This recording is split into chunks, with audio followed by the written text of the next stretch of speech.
আসসালামু আলাইকুম রহমতুল্লাহ। আমি রাকি মাসুদ বিন মিজান বলছি। আমাদের কাছেও অনেক মানুষ প্রশ্ন করে থাকেন চালান জিন সম্পর্কে কিছু তথ্য দেওয়ার জন্য। আসলে চালান জিন এটা কবিরাজদের ভাষা। আমাদের রুকায়া শারিয়ার ভাষা এবং রাকিদের যে ভাষা সেটা হলো মানুষের শরীরের ভিতরে জাদুর কাজে নিয়োজিত কোনো খাদেম শয়তানকে প্রবেশ করানো এবং তার মাধ্যমে তার কাজ সম্পাদনা করার জন্য যে শয়তানকে পাঠানো হয় এবং যে শয়তানের মাধ্যমে যে জাদুটা করা হয় এটাকেই বলা হয় চালান জিন। আসলে দেখেন, জাদুর অনেক ক্যাটাগরি আছে। এমনি সাধারণ জাদু এবং আরেকটা হলো কালো জাদু।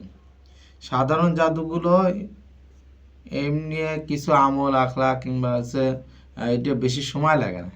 কিন্তু যে ব্যক্তিকে কালো জাদু করা হয়েছে, শিরিক কুফরের সাথে মিশ্রণ ঘটায় কালো জাদু অনেক প্রকার হয়ে যাচ্ছে, এর মাধ্যমে যাকে জাদু করা আছে তার লাইফটা কিন্তু শেষ। চালান জিন অর্থাৎ আমাদের ভাষায় জাদুর কাজে নিয়ে যেতে খাদেম শয়তানদের যাদের শরীরে প্রবেশ করানো হয়, এই পেশেন্টগুলো আসলে খুব মারাত্মক এবং সিরিয়াস অবস্থায় থাকে। তাদের লাইফটা শেষ, তাদের জীবন নিয়ে টানা পড়ার ভিতরে থাকে। তাদের শরীরের ভিতরে শুধু জিনটাকে প্রবেশ করায় দেয় না, আরও এবং তার শরীরের বিভিন্ন রক্তে, মাংসে, শিরা উপশিরা বিভিন্ন জায়গায় তারা গিটের মাধ্যমে শয়তানকে বেঁধে দেয়।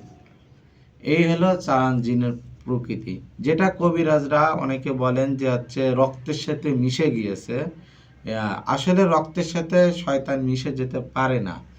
মূলত শয়তানকে তার রক্তের কণিকার মধ্যে অথবা রক্তের কোনো নার্ভের সাথে অথবা কোনো মাসেল অর্থাৎ মাংসের মাধ্যমে তার শরীরে বিভিন্ন অঙ্গে অর্গানের সাথে তাকে গিটের মাধ্যমে বেঁধে দেওয়া হয়।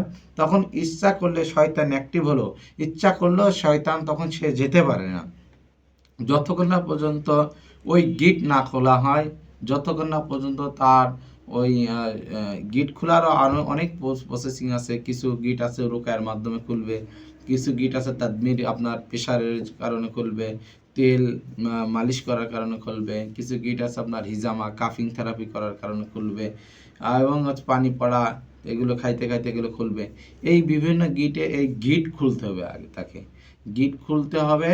তার জাদু নষ্ট করার যে প্রসেসিং সেগুলো তাকে অনুধাবন করতে হবে। এই সমস্ত জিনিসগুলো সে যদি মেনটেন করে চলে এবং রোকায়া সেশন নেয়, তাহলে ইনশাল্লাহ তার শরীরের গিটগুলো খুলে যাবে। খুলে গেলে ইনশাল্লাহ সে ব্যক্তির শরীর থেকে জিন তখন আর সে যদি ঠিক মতো আমল করে, মাসনা আমল করে, রোকায়া শারিয়া ঠিক মতন মানে, তাহলে জিন ইচ্ছা করলে তার শরীরে ঢুকতে পারবে না ইনশাআল্লাহ। এই হলো মূলত চালান জিন।